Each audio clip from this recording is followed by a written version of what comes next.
Et finalement, il y avait un autre truc que je voulais vous montrer. Donc ça, c'est vraiment, vraiment, vraiment intéressant, mais surtout pour les intellos, pour les petits schtroumpfs à lunettes parmi nous. Donc, Whodunit a officiellement un blueprint. Okay? On a officiellement un modèle pour ce que j'appelle notre méthode générale. Donc, Doc est de retour. Je vais l'ajouter à la scène. Doc? Allô, Doc? 1, 2, 1, 2? Doc, Doc, Doc?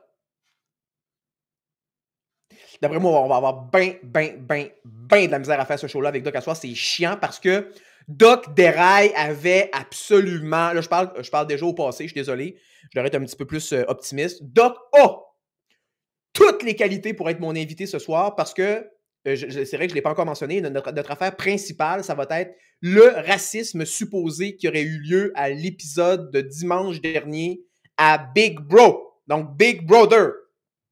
Célébrité, hein, cette émission de télé-réalité à Novo. Et Doc Déraille anime plusieurs pages Facebook sur ce sujet-là. Il suit ça de près. Et comme Feu le Master Troll lui-même, il prend un machiavélique plaisir à armer les deux côtés. Donc, Doc m'avait confié que d'un côté, il poussait le fait que les candidats avaient agi de façon raciste, mais ce n'est pas ce qu'il pense vraiment. Il est convaincu, je dirais comme moi, puis probablement la plupart d'entre nous quand même ce soir, que ce n'était pas du racisme, mais le gars a quand même été, a quand même amené de l'eau au moulin des gens qui disaient que c'en était juste pour faire de la merde. Donc ça, c'est le génie provocateur crypto-ENTPesque de Doc Déraille. Mais là, ici, je veux qu'on parle du Blueprint 2.0 de Whodunit. On a déjà dépassé le modèle 2.0. Je dirais qu'on est peut-être rendu au modèle 2.2. On a déjà des amendements qui ont été faits, mais je vais attendre, dans le fond, d'avoir bien réfléchi au truc pour éventuellement comme arriver avec un modèle 3.0 bien défini. Mais là, vous voyez, donc le modèle 2.0, je vais essayer de le mettre en plus grand. Donc, modèle 2.0, on a Whodunit, méthode générale. Ça, j'explique qu'est-ce que je veux dire par là dans la masterclass d'hier. Étape 0. Je dis 0, vous allez comprendre pourquoi. C'est parce qu'en fait, il ne se passe rien. Ça, c'est juste descriptif. On décrit de la manière la plus neutre, axiologiquement. Axiologiquement, ça veut dire sans biais de nature moralisatrice, sans signalement de vertu, complètement déwokisé. Okay? Donc, on veut des énoncés factuels. Une description neutre de la situation. De quoi est-ce qu'on parle? C'est quoi notre sujet? Ensuite de ça, et donc ça, dans le fond, c'est comme une sorte de sous-étape de l'étape 0. C'est la définition claire de l'objet d'enquête. Et ça, encore là, j'en parle dans la masterclass d'hier, la limite épistémologique. Parce qu'on ne peut pas enquêter sur tout le temps. Okay? Si on veut faire une enquête, il faut cercler. Il faut définir. Qu'est-ce qu'on enquête? Qu'est-ce qu'on veut prouver? Et là, l'objet de l'enquête va nous permettre, et ça, c'est ce qui manque dans le modèle 2.0, qui va être dans le modèle 3.0, mais là, je vais vous en parler parce que de toute façon, là, il est dans ma tête à moi, donc même s'il n'est pas écrit à l'écran, c'est dans le fond la méthodologie qu'on va devoir privilégier dépendamment de l'objet d'enquête, soit la déduction, comme je vous ai parlé tantôt. Donc ça, c'est la méthode classique pour tous les enquêteurs, de Sherlock Holmes à Hercule Poirot. L'induction ou l'abduction. Et ce qu'on va faire probablement le plus souvent sur Whodunit, c'est évidemment l'abduction, un terme que vous connaissez, avec lequel vous êtes probablement moins familier que l'induction et la déduction. Donc, l'abduction, c'est quand on cherche à trouver ce qu'on appellera le Whodunit le plus plausible à partir d'un éventail, à partir d'un ensemble d'hypothèses, mais ce ne sont pas des hypothèses qui se valident entre elles, comme par exemple dans une déduction. Donc, c'est des hypothèses un petit peu plus disparates, donc c'est des enquêtes informelles. Cela étant dit, dans le fond, après ça, on a l'étape 1, qui est la vérification, la recherche des faits, la collecte des données. Mais tout ça se fait dans une espèce de mécanisme de mouvement perpétuel. Donc, la vérification, la collecte des données se fait en même temps que l'argumentation, qui est l'analyse logique, parce que dans le fond, comme vous savez, le fait d'identifier des faits, ce n'est pas suffisant. Il faut également interpréter, argumenter ces faits-là, faire sens de ces faits-là, vérifier si ces faits-là sont représentatifs de ce dont on parle, de ce qu'on cherche.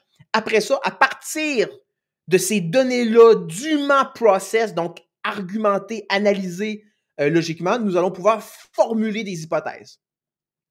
Et après ça, ben là, c'est un cercle. Ben là, on est toujours en pression, on formule des hypothèses, on recherche toujours des nouvelles données. On ne doit jamais cesser de collecter des nouvelles données puisqu'on n'est jamais en situation de pleine information. Après ça, on en arrive à la mise en perspective. Donc, la mise en perspective qui est le brainstorming, la critique, l'extrapolation. Ça, on a ça dans le tableau d'enquête. Vous commencez à être familier avec les tableaux d'enquête, donc on les fait en direct. Les tableaux d'enquête, c'est qu'on reprend les hypothèses et les arguments qu'on a déjà, qu'on a colligés studieusement sur le Discord, dont vous avez le lien, évidemment, pour nous rejoindre dans le message épinglé sur YouTube, durant la semaine. Et après ça, on brainstorm par rapport à ça. On a oublié des trucs, etc. Puis là, ce qui est le fun, c'est justement, pour moi, c'est là que ça potentialise le fait de faire un direct. C'est que ça nous permet de se mettre vraiment tous ensemble à la gang là-dessus et d'essayer de trouver des nouvelles possibilités, des nouvelles connexions qu'on n'avait pas encore faites.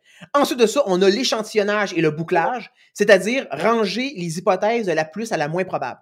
Et ça, ce qui est vraiment intéressant, c'est que là, comme j'ai commencé à m'intéresser de façon frontale au dossier Macron, ou plutôt au dossier Brigitte, le Brigitte Gate, il y a un site qui s'appelle le dossier Pressibus. OK? Ça n'a pas rapport avec Candace Owens. C'est un gars qui a commencé son enquête dès 2021, dès 2022, ou plutôt peut-être dès 2022 par rapport justement à la revue Faits et Documents qui est animée par Xavier Poussard, qui est un proche d'Alain Soral. Lui, dans le fond, je pense que le gars, c'est un citoyen journaliste, un citoyen enquêteur comme nous, un sleuth. Et lui, ça l'a passionné, ce sujet-là. Il a commencé à faire ses recherches personnelles et il avait une formation de généalogiste. Donc, il était quand même assez ferré pour faire quelque chose de qualité. Et c'est vraiment impressionnant. Allez sur Google et mettez dossier Pressibus, Brigitte Macron. C'est sûr que vous allez trouver de quoi. Et ce qui est intéressant, c'est que à la toute fin, et là, il y a énormément de stock. J'ai passé 2 heures straight à lire là-dedans, puis j'en avais même pas lu le 1/10. Là. Mais là, quand vous arrivez à la fin, le gars a divisé toutes ces hypothèses ou preuves de la plus à la moins probable. Donc, celles qui sont certaines, celles qui sont fortement probables, mais pas déterminées hors de tout doute raisonnable, et ainsi de suite, jusqu'à celles qui ont été éliminées et celles qui sont fortement improbables et tout. Et j'ai trouvé ça vraiment génial parce que moi, c'est quelque chose que j'avais déjà inscrit dans le blueprint de Whodunit avant de voir ça. Mais bon, mon but, c'est pas de me vanter comme Rochdy ou de prétendre avoir inventé. Ah oui, j'ai inventé, genre le fait qu'il fallait ranger nos hypothèses de la plus à la moins probable. Mais je pense juste que c'est quelque chose qui est méthodologiquement essentiel. Parce que ce dont on va se rendre compte à la fin, c'est que, puisqu'on n'est pas on sera à peu près jamais dans des enquêtes de type déductive, on n'aura pas d'hypothèse qui va être logiquement juste. Donc, si vous voulez, genre, l'hypothèse qui se présente comme étant la seule qui est justifiable.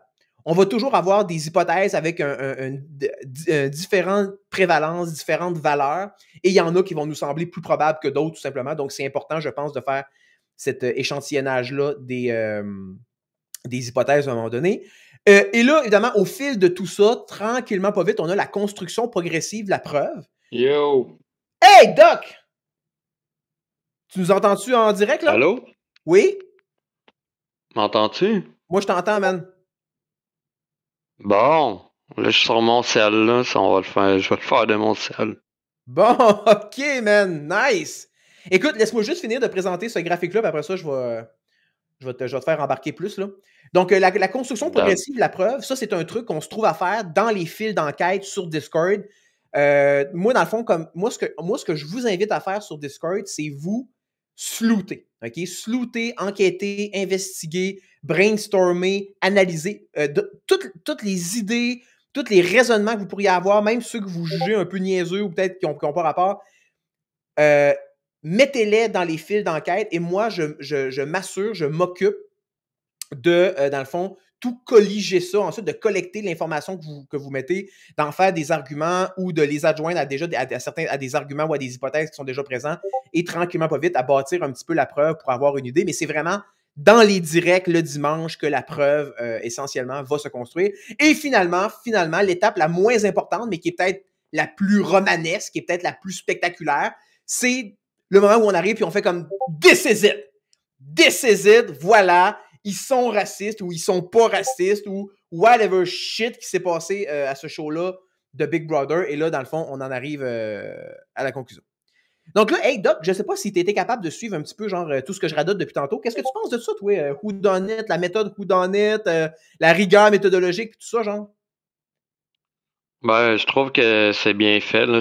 C'est bien structuré, puis Myriam t'épaule bien là-dedans, en tout cas, à suivre. J'ai hâte de voir ça en action.